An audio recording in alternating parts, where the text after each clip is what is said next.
Now, here's an interesting conundrum for brands. Often they switch off at 5 p.m., their office hours, but at the same time, their internet or their web pages are also switching off. What then is the consequence for brands and the relationship with consumers? Some views on that from Petra Liu, who's MD at Wet Paint Advertising. A very warm welcome, Petra. Thanks for joining us today. Is this a common problem? Yes, it is. People believe that when they switch off and they go home for the day, so do everybody else. But the interesting fact is that when people come home after a long day, they go onto social media, and that's when they have their free time, and that's when they start surfing and looking for information. So what should brands be doing in that respect? I mean, you're not suggesting, for instance, that someone sits in the office all night responding to queries online, or are you? I don't know.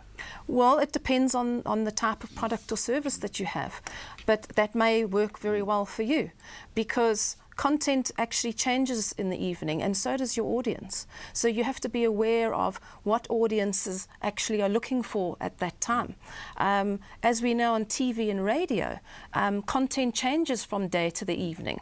So why doesn't the content change on your social media pages in the evening? All emblematic of the 24-hour global economy that exists these days. But I'm interested when you say the content changes and also the audience changes.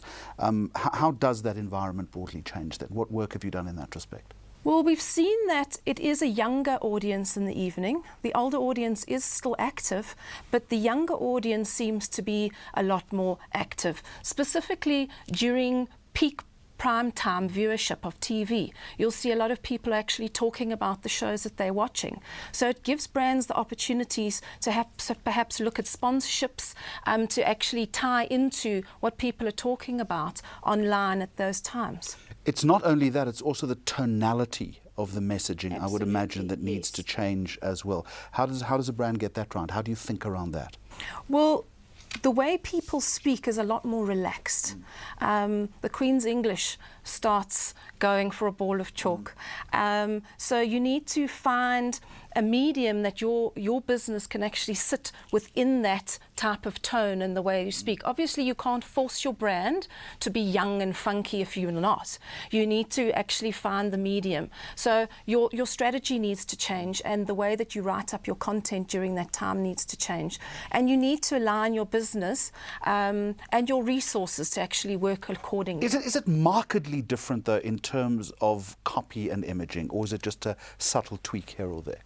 In other words, after 5 p.m. at night, do you have to redevelop an entire look and feel for that web page? Yes, absolutely. As serious as that? Yes, yes. If you think about it, people have a lot more time on their hands.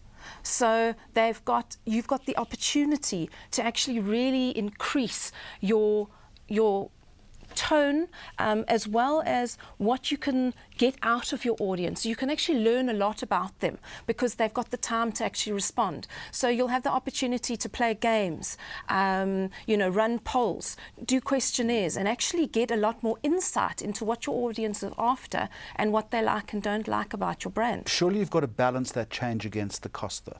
If you've got a business that offers services that do run 24 hours. Say, for instance, you've got a taxi service, or you're a service provider of some sort that would actually run through the night. It would make sense, especially to cover your PR. People love to complain, and during free time in the evenings, that's when they're going to be going up onto social media and saying, well, this person did this to me, and I was on the phone to this service provider and they did that. And all hell can break loose during that period. No one's in the office, no one's even aware of it. The next morning, you've got a PR crisis on your hands that you're not prepared for. So many companies that are not geared up for this 24-hour economy that you're talking about. Absolutely. So it's a problem that we face in South Africa. I mean, is anybody making a reasonable stab in that direction? There are a few brands that have realized that it actually services them very well and have started this type of 24-hour opportunity on their platforms. And to your detriment, I would imagine, these days, if you don't get that right. You've really got to start thinking in that direction. Absolutely. Thank you very much for joining us, Petra Liu from Wet Paint Advertising. Thank you. A very interesting insight into a problem, I think, that not too many people are necessarily aware of. Appreciate your time. Thank you. Pleasure.